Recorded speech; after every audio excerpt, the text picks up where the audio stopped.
আসসালামু আলাইকুম। আপনাদের এখন দেখাবো বাংলাদেশি 50 পয়সা কয়েন 1973 সালের খুবই রেয়ার এবং অ্যান্টিক একটি কয়েন। 2024 সালে এই কয়েনগুলো মূল্য কেমন হতে পারে বর্তমানে সেটাই আপনাদের জানিয়ে দেবো। তো ভিডিও শুরুতে কয়েন সম্পর্কে বলা যাক। এই কয়েনটি 50 পয়সা 1973 সালের একটি কয়েন এবং এটার মেবি কবুতর নয় বা আপনার কোয়েলের ছবি ব্যবহার করা হয়েছে। দোয়েলের, কোয়েল না, দোয়েলের ছবি ব্যবহার করা হয়েছে। মেবি এটি কবুতর হবে এবং কয়েনটার চারপাশে সুন্দর ডিজাইন করা হয়েছে, গোল আকৃতি কয়েন। কয়েনটির ওজন হচ্ছে, ওয়েট হচ্ছে 1750 গ্রাম। এবং কয়েনটি যদি ভ্যালু যদি বলি 2024 সালে তো কেমন হতে পারে, তাহলে আপনাদের এতটুকু বলতে পারি $10 থেকে $12 ভিতরে এই কয়েনগুলো আপনারা বিক্রি করতে পারবেন। মিনিমাম 1100 থেকে 1200 টাকা। অনেকেই কিন্তু এইসব কয়েনগুলো কিনে নেয়।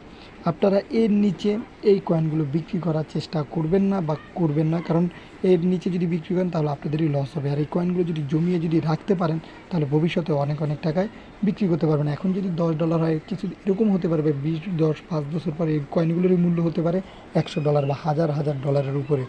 এবং হতে পারে আজকে যে কয়েনটির মূল্য 1000 টাকা, ভবিষ্যতে এটার মূল্য হতে পারে হাজার থেকে লাখ টাকা।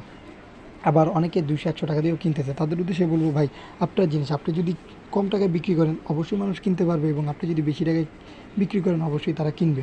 তাই আপনার জিনিস আপনি চাইলে কম বেশি টাকায় বিক্রি করতে পারেন, এটাই স্বাভাবিক। আর এইসব জিনিসগুলো নষ্ট না করে জমিয়ে বা সংগ্রহ করে রেখে দেন, ইনশাল্লাহ ভবিষ্যতে এই জিনিসগুলো আপনাদের অনেক কাজে লাগবে। তারপর যদি কোনো ইনফরমেশন দরকার হয় আমাদের পেজে মেসেজ করবেন, আমরা যতটুকু জানি সাহায্য করার চেষ্টা করব।